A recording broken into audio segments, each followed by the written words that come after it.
आप एक बार गुरु के सम्मुख जाओ तो सही, वह सारे अपराध क्षमा करके तुम्हें गोद में उठा लेंगे। सारा दुख एक क्षण में ही समाप्त हो जाएगा। रामायण में आया है, सन्मुख होई जीव मोहि जबहि, जन्म कोटि अघ नासहि तबहि। क्या सूर्य के सामने जाने पर भी अंधकार रह सकता है? यह अंधकार तब तक ही है जब तक हम गुरु के सानिध्य में नहीं आते। गुरु से साक्षात्कार होने पर कोई दुख, किसी भी प्रकार का अंधकार नहीं रहेगा। गुरु के सामने जाने पर पाप रहता ही नहीं।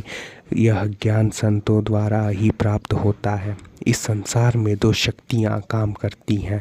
ईश्वर जीवों को बनाकर इस संसार में भेज रहा है और उधर गुरु जीवों को सुधार कर उनका उद्धार कर रहे हैं। आँखें हमें ईश्वर ने दी, उनमें रोशनी डाली, पर उनमें ज्ञान गुरु ने दिया। कितना अंतर है, एक वहाँ काम कर रहा है, एक यहाँ।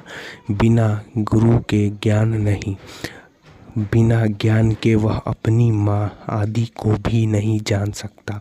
अगर गुरु आँखों में ज्ञान ना दें तो आँखों से क्या लाभ हो। और जब तक गुरु की कृपा ना हो, जीव का कल्याण नहीं हो सकता। संसार से तारने वाला एक गुरु ही है। सामने गड्ढा हो, अगर नेत्रों में ज्ञान ना हो तो उसमें गिर जाओगे। जब तक गुरु नहीं मिलेगा, जीव अनेक जन्मों तक भटकता ही रहेगा, क्योंकि बिना गुरु के ज्ञान नहीं होता और ज्ञान के बिना जीव का भटकना समाप्त नहीं हो सकता। ऐसे गुरु की सबने प्रार्थना की है। गुरु ईश्वर का एक प्रकाश है। ईश्वर ही गुरु रूप में आते हैं। आँखों का आनंद गुरु दर्शन में है और कानों का आनंद गुरु की वाणी सुनने में। ईश्वर ने कान दिए, परंतु उनसे वाणी गुरु की सुनोगे तब भला होगा। सहजो बाई ने कहा भी है, हरि ने भंवर जाल में गेरी, गुरु ने काटे जम की बेरी।